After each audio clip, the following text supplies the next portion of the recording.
سلجان خاتون قصوروار ہیں، مقدمہ چلنے تک وہ وہیں رہے گی۔ گندوز کہتا ہے اور وہ کیا کرتی؟ کیا وہ انتظار کرتی کہ آپ کی بہن اس کو خنجر کھوپ دیتی؟ یہ سن کر ہیما خاتون کہتے ہیں گندوز اور عثمان کیا تم دیکھ نہیں رہے کہ میں یہاں موجود ہوں؟ عثمان کہتا ہے ہم کیا کریں، ہم غصے کے علاوہ ہمارے پاس کچھ بھی نہیں ہے۔ گندوز کہتا ہے ہم نے آپ کے پہلے ہی رنگ دیکھ لیے ہیں۔ عثمان کہتا ہے اچھا ہوا میرے بابا کی شادی آپ سے نہیں ہوئی۔ اربلگی خاتون کہتی ہے عثمان تم ایک سردار کے بیٹے ہو اور میں بھی ایک سردار کی بیٹی ہوں، عزت کا معاملہ شادی سے بہتر ہے۔ انصاف ہماری روایات کی بنیاد ہے اور ہم اپنی روایات کے مطابق کام کرتے ہیں۔ اگر میں سلجان خاتون کو قید خانے میں نہ ڈالتی تو دونوں قبیلوں کے درمیان بہت بڑی جنگ شروع ہو جانی تھی۔ یہ سن کر گندوز اور عثمان خاموش ہو جاتے ہیں۔ اتنے میں حکیم ہرتک وہاں پہنچ جاتا ہے۔ اربلگی خاتون سرما کے بارے میں حکیم ہرتک سے پوچھتی ہے کہ اس کا کیا حال ہے۔ حکیم ہرتک کہتا ہے ہم جو کر سکتے تھے ہم نے کیا، شفا اللہ کے ہاتھ میں ہے، ہم دعا کے علاوہ کچھ نہیں کر سکتے۔ یہ سن کر اربلگی خاتون باہر چلی جاتی ہے۔ اس کے بعد ایک غار کا منظر دکھایا جاتا ہے۔ سلمان اس میں موجود تھا۔ اتنے میں ارطغرل اور اس کے سپاہی وہاں پہنچ جاتے ہیں۔ پھر سلمان ارطغرل کا ہاتھ چومتا ہے تو ارطغرل کہتا ہے تم نے بالکل صحیح کیا، اگر تم وہاں رہتے تو وہ تمہیں زندہ نہیں چھوڑتے۔ تم نے اپنے بابا سے دور رہ کر بہت مشکل حالات کا سامنا کیا ہے، اب تمہاری خواہش پوری کرنے کا وقت آ گیا ہے۔ اب وقت آ گیا ہے کہ ہم سب اکٹھے مل کر منگولوں کے خلاف ایک بڑی جنگ کا اعلان کریں۔ دوسری طرف کائی قبیلے میں ابھی تک سرما بے ہوش تھی اور اربلگی خاتون اس کے لیے بہت پریشان تھی۔ دوسری طرف دمرل درگیوس کو خیمے میں لے کر آتا ہے۔ ہیما خاتون پوچھتی ہے گھنٹی والے تم یہاں کیا کر رہے ہو؟ درگیوس کہتا ہے وہ اغلیظ علیجز یہاں پہ حملہ کرنے والا ہے، میں یہاں آپ کو بتانے آیا ہوں۔ حکیم ہرتک کہتا ہے گھنٹی والے تمہیں یہ کیسے پتا؟ درگیوس کہتا ہے درگیوس کے گشت والے سپاہیوں نے انہیں دیکھ لیا تھا تو انہوں نے مجھے بتایا ہے تو میں آپ کو بتانے آیا ہوں۔ یہ سن کر حکیم ہرتک کہتا ہے دمرل اپنے سپاہیوں کو تیار ہو جائیں اور عام لوگ خیمے میں رہیں۔ اتنے میں اوغا ذر پاتا ہے اور کہتا ہے ہیما والدہ ابھی بورک صاحب آئے ہیں، کیا اسے اندر آنے دیں؟ ہیما والدہ کہتی ہے اندر آنے دو، دیکھتے ہیں کہ اسے کیا مسئلہ ہے۔ درگیوس کہتا ہے اگر بولک نے مجھے یہاں دیکھ لیا تو وہ مجھے مار دے گا۔ ہیما خاتون کہتی ہے تم ساتھ والے خیمے میں جا کر چھپ جاؤ۔ پھر وہ ساتھ والے خیمے میں چلا جاتا ہے اور کان لگا کر باتیں سننے لگتا ہے۔ اتنے میں بورس کا غصے میں اندر داخل ہوتا ہے اور کہتا ہے میں اسے زندہ جلا کر اس کے اندر بھوسا بھر دوں گا۔ سوگت کا سردار اعلیٰ میں ہوں، میری زبان سے نکلا ہوا ایک لفظ تمہارے لیے حکم ہے۔ حکیم ہرتک کہتا ہے اپنے آپ کو قابو میں رکھے بورک صاحب، کسی میں اتنا دم نہیں کہ وہ ہماری روایات کی پاسداری نہ کرے۔ بورک کہتا ہے اپنے منہ بند رکھے اور میرے سوالوں کے جواب دے۔ وہ چریل سلجان کہاں ہے؟ کیا اس کے بیٹے کی طرح اسے بھی زمین کھا گئی ہے؟ اتنے میں اربلگی خاتون آ جاتی ہے اور کہتی ہے ہم نے اسے قید خانے میں ڈال دیا ہے سردار۔ بورک کہتا ہے تم نے یہ صحیح کیا، لیکن انہوں نے خون بہایا، میں خون کا جواب خون سے دوں گا، میں سلجان خاتون کو اپنے ہاتھوں سے قتل کروں گا۔ پھر اربلگی خاتون سے وہ پوچھتا ہے کہ میری بہن کیسی ہے؟ اربلگی خاتون کہتی ہے بھائی آپ سکون رکھے، ہرتک صاحب نے ان کا علاج کیا ہے، انشاءاللہ وہ ٹھیک ہو جائیں گی۔ ہیما خاتون کہتی ہے اگر تم نے مقدمے کے بغیر اسے سزا دی تو میں تمہاری زندگی کو عذاب میں ڈال دوں گی۔ بورک کہتا ہے ابھی تو میں اپنی بہن کو دیکھنے جا رہا ہوں، پھر دیکھتے ہیں کہ کون کس کی زندگی کو عذاب میں ڈالتا ہے۔ اس کے بعد بورک وہاں سے چلا جاتا ہے اور سرما کے خیمے میں پہنچ جاتا ہے۔ بورک کہتے ہیں میری پھوپھ جیسی بہن تمہاری حالت کیا کر دی ہے، انہوں نے تمہیں زخمی کر دیا ہے، میں تمہاری ایسی حالت نہیں دیکھ سکتا سرما۔ اتنے میں سرما خاتون ہوش میں آنے لگتی ہے اور تھوڑی دیر بعد اپنی آنکھیں کھول لیتی ہے اور کہتی ہے انہوں نے مجھے قتل کرنے کی کوشش کی، بھائی میرا انتقام لے۔ بورک کہتا ہے میں قسم کھاتا ہوں انہیں اس کی قیمت ادا کرنی پڑے گی۔ اتنے میں قبیلے کا ڈول بجتا ہے۔ علیجز اپنے سپاہیوں کے ساتھ وہاں پہنچ چکا تھا۔ علیجز کہتا ہے میں کئی قبیلوں والوں کے لیے عذاب لے کر آیا ہوں۔ ہیما خاتون کہتی ہے کیا مطلب ہے اس کا؟ علیجز کہتا ہے ارطغرل نے ہمارا معاہدہ توڑ دیا ہے، اس نے ہمارا خون بہایا ہے، اس نے اپنے معاہدے پر عمل نہیں کیا، میں اس کے قبیلے کا خون بہانے آیا ہوں۔ گندوز پوچھتا ہے میرے بابا نے آپ کا کیسے خون بہایا ہے؟ علیجز کہتا ہے اس نے میرے سپاہیوں کا ایک اہم یونٹ مار دیا ہے، ارطغرل کے علاوہ ایسا کوئی بھی کام نہیں کر سکتا، اسی لیے اس کے جرم کی سزا آپ کو ملے گی۔ ہیما خاتون کہتی ہے ارطغرل اکیلا کیسے تمہارے یونٹ کو مار سکتا ہے، وہ ایسا نہیں کر سکتا، اس کے تمام سپاہی یہاں ہیں۔ علیجز کہتا ہے ہو سکتا ہے وہ چھپ کر اس کے ساتھ ہوں۔ حکیم ہرتک کہتا ہے یہ بات آپ اپنے سردار اعلیٰ سے پوچھ سکتے ہیں کہ وہ یہاں ہے یا نہیں۔ بورک کہتا ہے اس کے سپاہی یہی ہیں، اس کے ساتھ صرف 3 آدمی موجود ہیں۔ علیجز کہتا ہے سپاہیوں، پھر علیجز کے سپاہی گھوڑوں سے نیچے اتر آتے ہیں۔ عین اسی وقت قبیلے کا ڈول بجنے لگتا ہے۔ ایک منگول سپاہی تیزی سے قبیلے میں داخل ہو رہا تھا، گھوڑے سے اتر کر وہ علیجز کو ایک خط دیتا ہے اور کہتا ہے ہمارے جاسوسوں نے یہ خط بھیجا ہے۔ علیجز خط کھول کر پڑھنے لگتا ہے۔ خط پڑھنے کے بعد وہ شدید غصے میں آ جاتا ہے۔ دوسری طرف غار میں کیچ کچ کہتا ہے میں بہت اچھی طرح علیجز کو جانتا ہوں، وہ بہت ظالم انسان ہے، کیا وہ آپ پر شک نہیں کرے گا؟ ارطغرل صاحب کہتے ہیں وہ سب سے پہلے میرے اوپر ہی شک کرے گا۔ پھر ارطغرل کے ذہن میں خیال آتا ہے جس میں وہ کہہ رہے تھے جیسے ہی ہم نے کیچ کا اس کو بچا لیا تو وہ سب سے پہلے ہم پر شک کریں گے۔ مرگن تم منگول جاسوس بن کر ایک خط لکھو۔ مرگن کہتا ہے ہم الزام کس پر لگائیں گے؟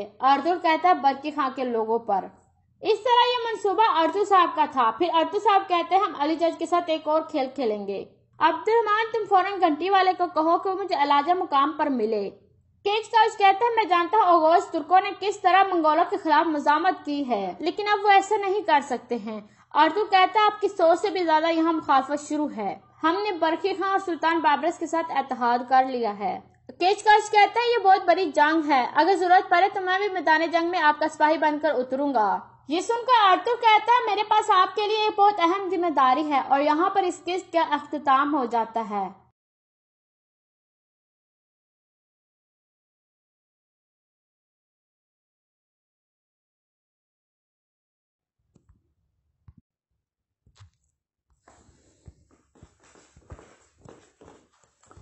اسلامی سچے اسلامی واقعات۔ ایک روز بیت اللہ میں نماز پڑھ رہے تھے کہ گبی نے آئے اور آتے ہی اپنی چادر اتار کر رسول کریم صلی اللہ علیہ وسلم کے گلے مبارک میں ڈال دی اور پیچ دینا شروع کر دیا۔ آپ صلی اللہ علیہ وسلم کا دم گھٹنے لگا۔ اتنے میں حضرت ابوبکر صدیق رضی اللہ عنہ کو پتہ چلا، وہ تشریف لائے اور دھکا دے کر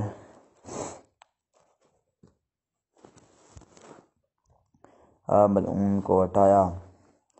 غفار نے آپ کی طرح طرح کی تکلیفیں دی، کبھی جسم اظہار پر نچاستیں ڈال، کبھی گلے میں پھانسی ڈال کر کھینچنا، گھر کے دروازے کے سامنے کانٹے بچھانا، صبح تاکہ صبح سویرے جب آپ یا آپ کے بچے باہر نکلے تو کوئی کانٹا پاؤں میں چھپ جائے، گالیاں دینا، قتل کی منصوبہ بندی بنائے، جسم اظہار کو لہوحان کیا، قید میں رکھنا۔ آپ صلی اللہ علیہ وسلم کے ذہن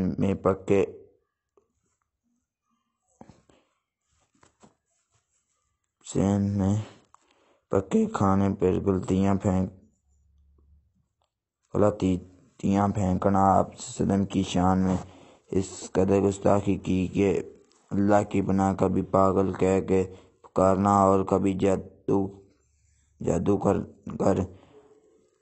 نگو، کبھی مذہب کہا اور کبھی شہر جان نے تو ایک مجلس میں یہاں تک کہہ دیا کہ محمد تیرے ہاتھ ٹوٹ جائیں، اعوذ باللہ۔ یہ عبادت حافظ علی شین کی کتابیں صحیح اسلامی واقعات سے ماخوذ ہیں۔ قاری سرکار کائنات حضرت محمد صلی اللہ علیہ وسلم پر کسی قدر سختیاں کی گئی، صرف دین کی بنیاد پر۔ اللہ تعالیٰ کا لاکھ لاکھ درود و سلام ہو آپ صلی اللہ علیہ وسلم پر اور ان کے غفار پر، اللہ تعالیٰ کے فرشتے کی اور تمام انسانیات کی لعنت جنہوں نے آپ صلی اللہ علیہ وسلم کو پریشان کیا، آمین یا رب العالمین۔ میری بیٹی رو نہ، اللہ تیرے باپ کا حامی ہے۔ ایک روز قریش کے ایک اوبوش نے سربازاد حضور کریم صلی اللہ علیہ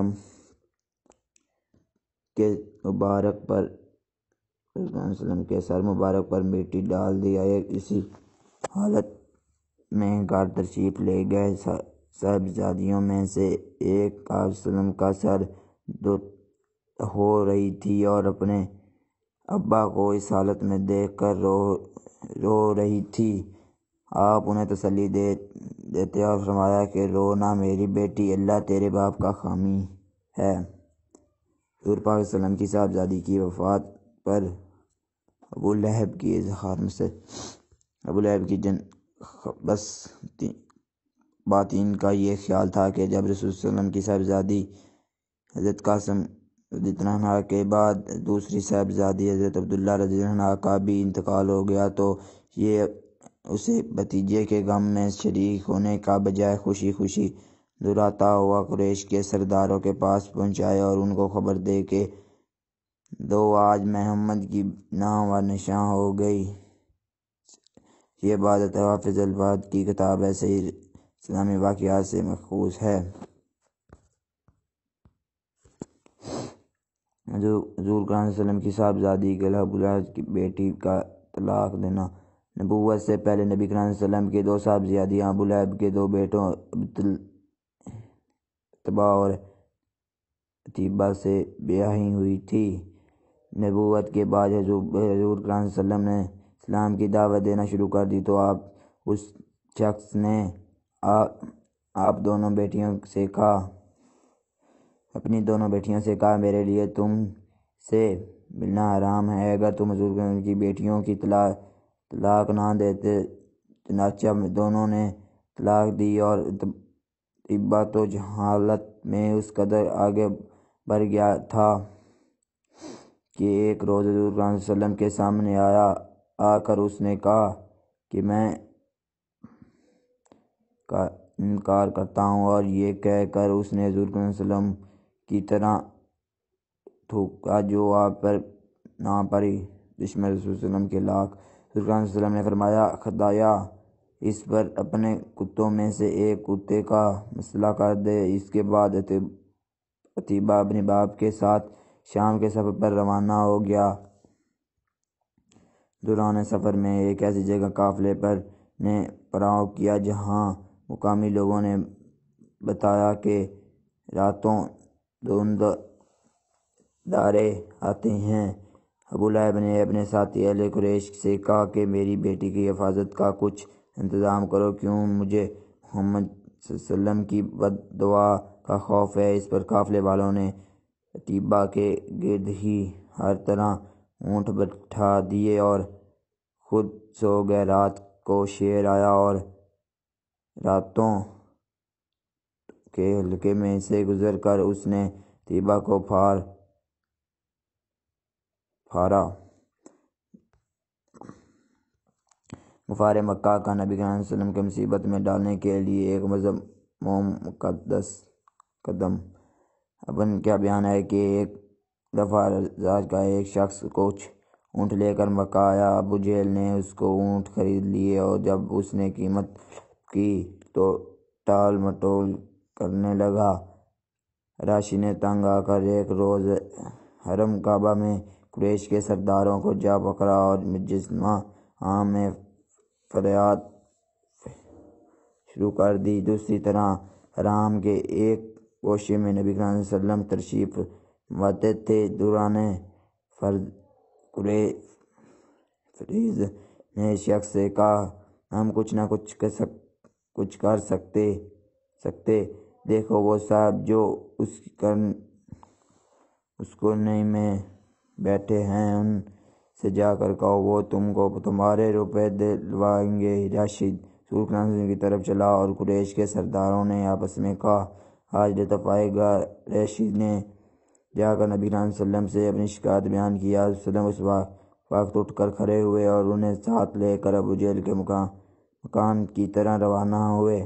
سرداروں نے پیچھے ایک آدمی لگا دیا کہ کچھ غذائے اس کی خبر لا کر دے۔ حضور صلی اللہ علیہ وسلم سیدھا ابو جہل کے دروازے پر پہنچے اور کنڈی کھڑکائی۔ اس نے پوچھا کون؟ آپ نے جواب دیا محمد صلی اللہ علیہ وسلم۔ وہ حیران ہو کر باہر نکل آئے۔ آپ صلی اللہ علیہ وسلم نے اس سے کہا اس شخص کا حق ادا کرنا، اس نے کوئی چوبہ چرا نہیں۔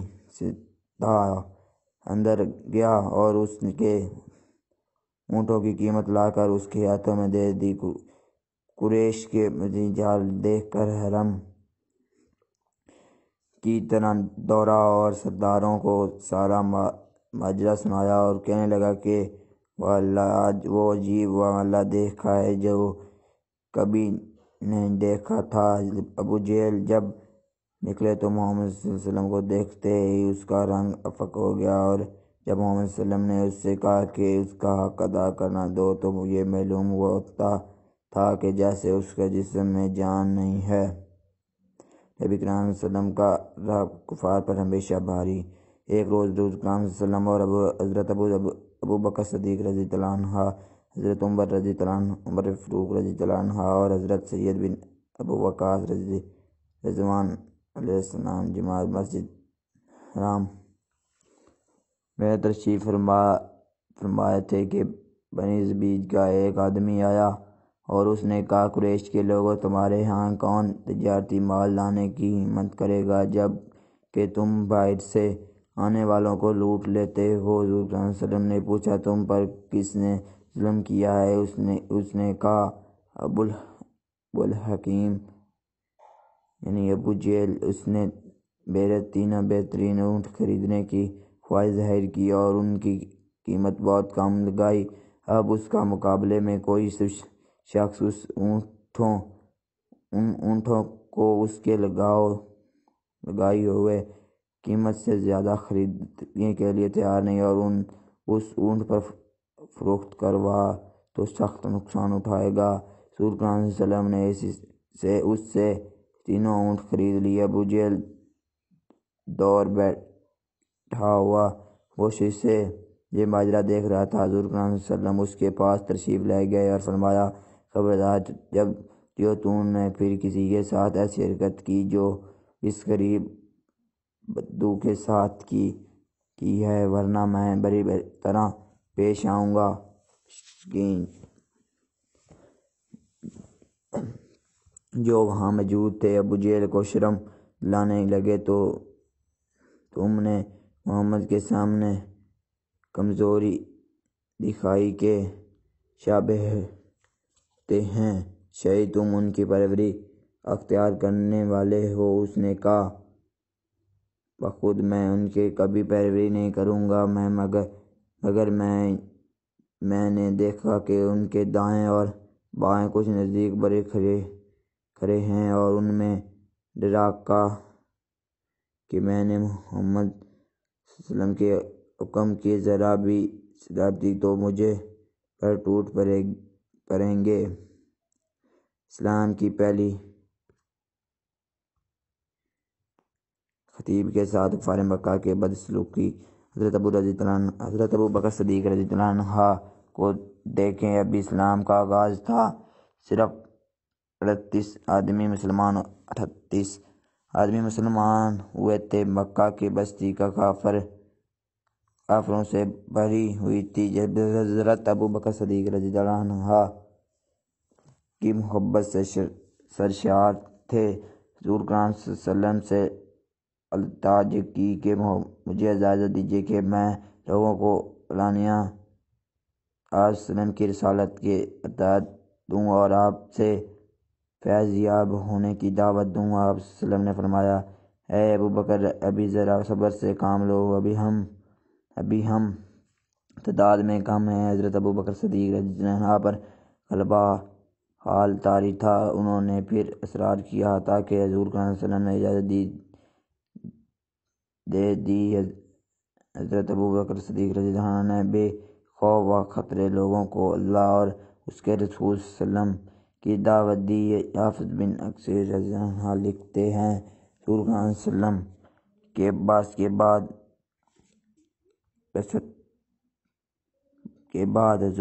حضرت ابو بکر صدیق رضی اللہ عنہ پہلے خطیبین میں جہنم میں، جنہوں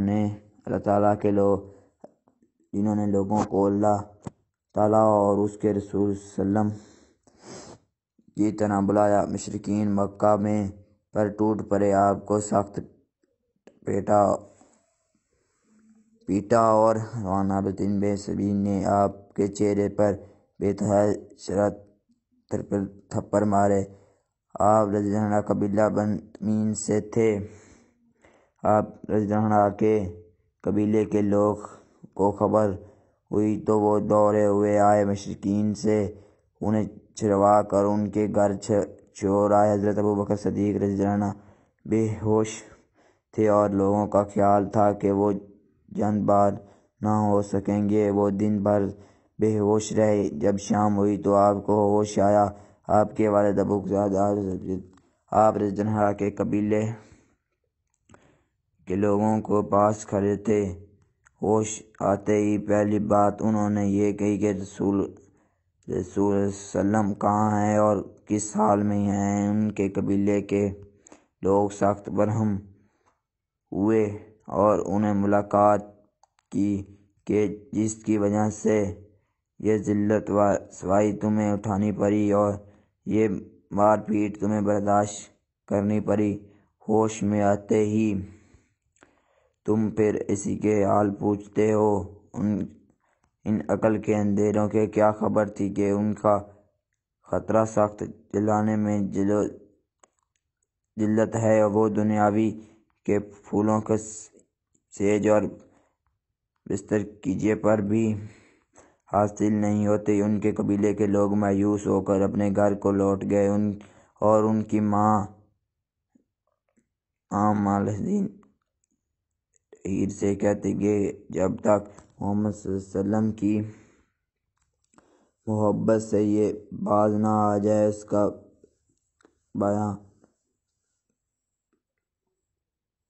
بایاں کاٹ کرو اور اسے پیٹ پر کھانے پینے کو کچھ نہ دو۔ ماں کی متاثر تھی۔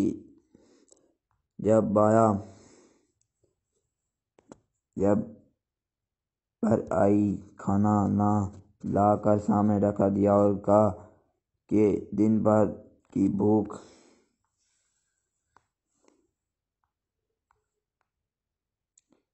میں تشریف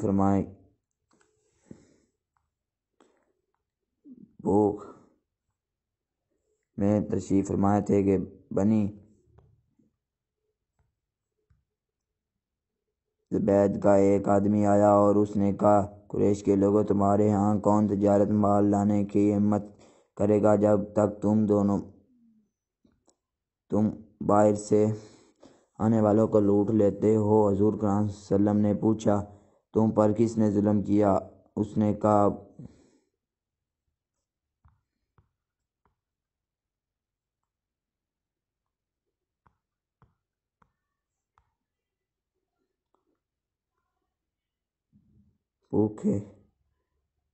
بھوکے ہوں گے کچھ کھا لو۔ حضرت ابوبکر صدیق رضی اللہ عنہ نے کہا ماں اللہ کی قسم میں کھانا نہیں کھاؤں گا اور پانی کا گھونٹ تک نہیں پیوں گا جب تک حضور صلی اللہ علیہ وسلم کی زیارت نہ کروں گا۔ حضرت عمر رضی اللہ عنہ کی بہن جمیل آئی اور بتایا کہ حضور صلی اللہ علیہ وسلم بخیرت ہیں اور دارالرقم میں تشریف فرمائے ہیں۔ حضرت ابوبکر صدیق رضی اللہ عنہ زخموں سے چور تھے، چلنے کے قابل نہ تھے۔ اپنی ماں کا سہارا لے کر گاہ رسالت میں حاضر ہوئے۔ حضور صلی اللہ علیہ وسلم ان سے جھک پڑے اور انہیں چوما۔ حضور صلی اللہ علیہ وسلم پر سخت گرا طاری تھا۔ اللہ کا لاکھ لاکھ رحمتیں ہوں اس عظمت و خلیل عقد صحابہ رضی اللہ عنہ پر۔ اللہ ہمیں ان کی صحیح ابتدا نصیحت فرمائے، آمین۔ اسماء رضی اللہ عنہا کے ساتھ ابو جہل کی بدسلوکی۔ ہجرت کی رات جب حضرت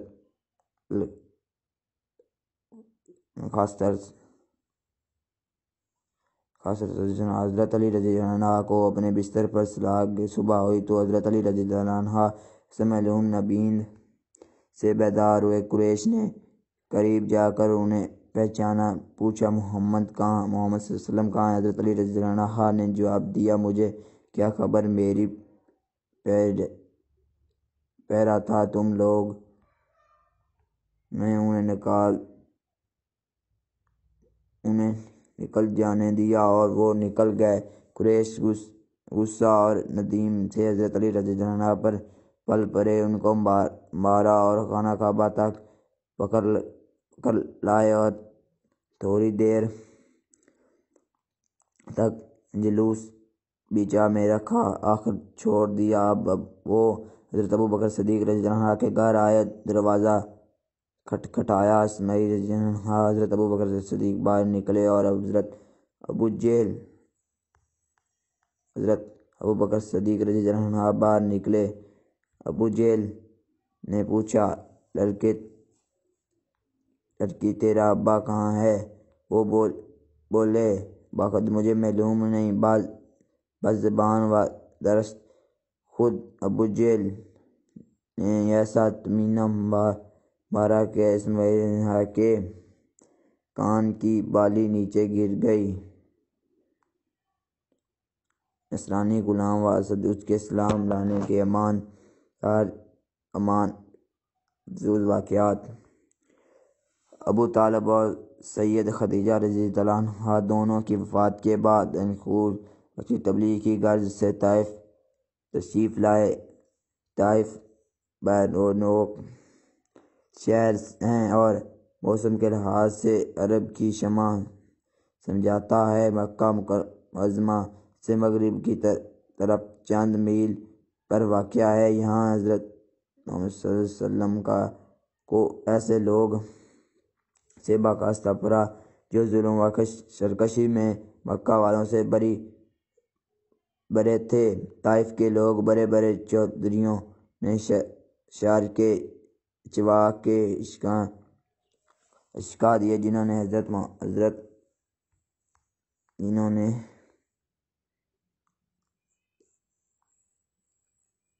خضر صلی اللہ علیہ وسلم پر پتھر کا لہوان کر دیا اور حضرت اور خضر رضی اللہ صلی اللہ علیہ وسلم گھبرا کر انگور کی بیل کے سائے میں بیٹھ گئے۔ قریش مکہ بڑے چودھری ربکہ کا اور طائف میں تھے۔ ربکہ کے دوران بیٹے شیبہ اور صب یہاں آئے تھے۔ رسول کریم صلی اللہ علیہ وسلم کو اس حالت میں دیکھ کر انہوں نے ترس آیا اور اپنے عیسائی غلام عدس اس کے ذریعے پلیٹ میں انگوروں کے خوشے رکھ دیے۔ خضر صلی اللہ علیہ وسلم بس بسم اللہ پڑھ کر نوال فرما شروع کر دیا۔ بس بسم اللہ پر ادھر اس کی تکذیب کی کوئی حد رہی۔ عرض کیا، اے صاحب، اس بستی کے رہنے والوں تو یہ کلمہ نہیں پڑھتے، خدا رے مجھے بھی اس کی حقیقت بتا۔ رسول کریم صلی اللہ علیہ وسلم، تمہارا وطن کہاں ہے اور مذہب کیا ہے؟ میرا وطن نمی ہے اور مذہب نصرانی ہوں۔ رسول کریم صلی اللہ علیہ وسلم وہیں نمی جہاں ایک مرلہ سلان بن یونس علیہ السلام بن متی پیدا ہوئے۔ یونس بن متی کو آپ صلی اللہ علیہ وسلم نے کیسے جانا؟ رسول کریم صلی اللہ علیہ وسلم، یونس نبی میرے بھائی تھے، میں بھی نبی ہوں۔ رسول کریم صلی اللہ علیہ وسلم کی زبان سے یہ کلمہ ابھی پوری طرح ادا نہ ہوا تھا کہ اس نے سر سے پاؤں تک رسول کریم صلی اللہ علیہ وسلم کی ہڈوائیں کو بوسہ دیا۔ شیبہ یہ منظر دیکھ رہے تھے، اس سے رہا نہ گیا۔ غلام واپس لوٹا تو کہا، اے بدنصیب، تو اس شخص سے کس غضب کی عقیدہ کا اظہار کر رہا تھا؟ عدس اس اداس روحوں کو بوسنے کا عدس نے کہا، اس وقت دنیا جہاں میں یہ شخص سب سے پہلے ہے۔ اس نے مجھے ایسی بات بتائی جنہیں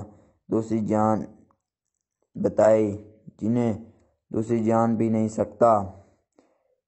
شعبہ نے کہا، ارے تیرا دین اس کے دین سے بدر جہاں بہتر ہے۔ اس کے دین میں نہ چلے جانا، اور ایسا ہی ہوا۔ عدس رضی اللہ عنہ مسلمان ہو گئے۔ جب شیبہ اور عتبہ جنگ بدر کے لیے نکلے تو عدس مکہ سے باہر سنیت رمضان نام کے ٹیلے پر بیٹھا ہوا تھا۔ شیبہ اور عتبہ ادھر سے گزرے تو حضرت عدس نے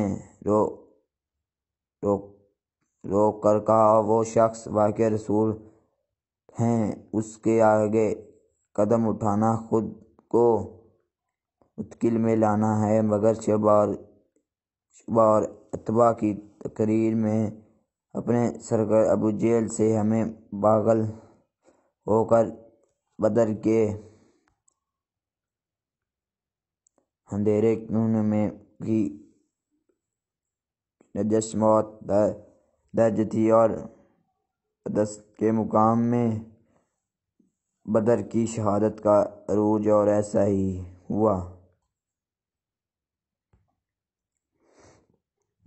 حضرت خباب رضی اللہ عنہ بن اراد کی ایمان لانا۔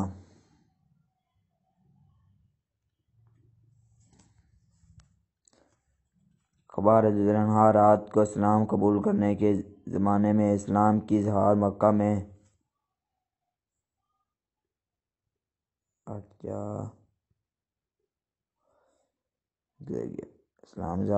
شدید جرم تھے، جس کی سزا میں مال و دولت، عزت و ماس ہر چیز سے ہاتھ دھو پڑنا تھا، لیکن حضرت خباب رضی اللہ عنہ نے اس کے مطابق پرورش کی اور بانگہیل اپنے اسلام کا اظہار کیا۔ یہ غلام تھے، ان کا کوئی آدمی مددگار نہ تھا، اس لیے غفار نے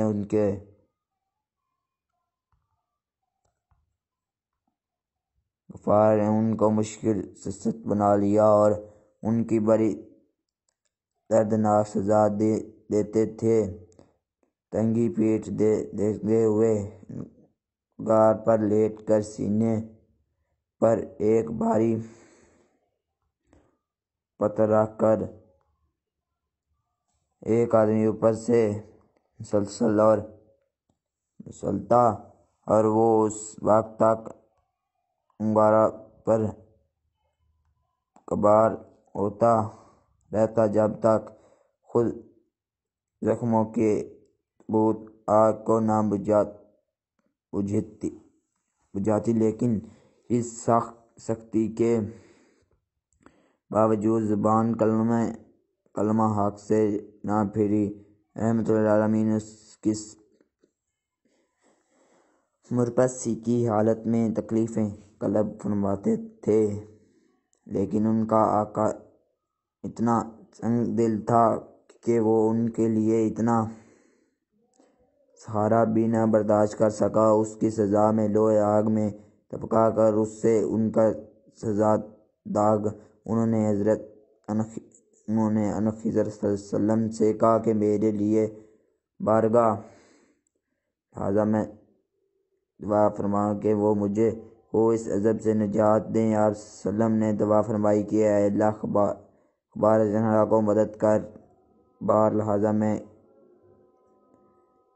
دعا قبول ہوئی تو حضرت خباب رضی اللہ عنہ کو اپنے سنگ دل آقا سے نجات ملی۔ اس نے مدتوں کے بعد حضرت عمر رضی اللہ عنہ کو اپنے پیٹھ کھول کر دکھایا تو تباہی ہوئی سینے کی طرح سنگ دل قریش کے ظلم و ستم سے کا یہ سکہ آپ صلی اللہ علیہ وسلم کے پیٹھ پر چمک رہا تھا۔ رسول کریم صلی اللہ علیہ وسلم سیرت النبی جلد 3۔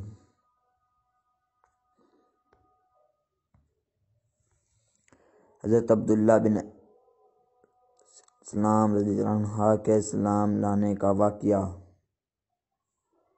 حضرت عبداللہ رضی اللہ عنہ بن سلام رضی اللہ عنہ کے جلیل اقتصاد عالمین اور حضرت یوسف علیہ السلام کی اولاد سے تھے۔ ان کا اصل نام یاسین تھا اور وہ یہودی بنی قفاص سے تعلق رکھتے تھے۔ ایک دن انہوں نے رسول کریم صلی اللہ علیہ وسلم کا یہ کلمہ سنا: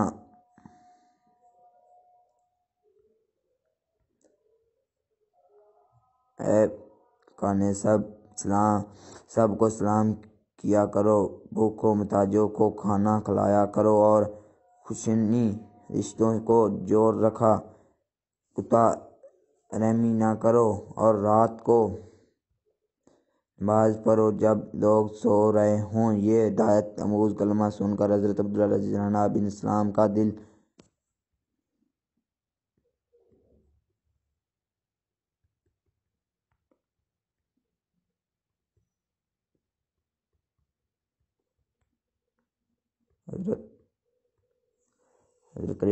انسان کو اچھی نیت پر وہ انعام ملتا ہے جو اچھے اعمال پر بھی نہیں، کیونکہ نیت میں دکھاوا نہیں ہوتا۔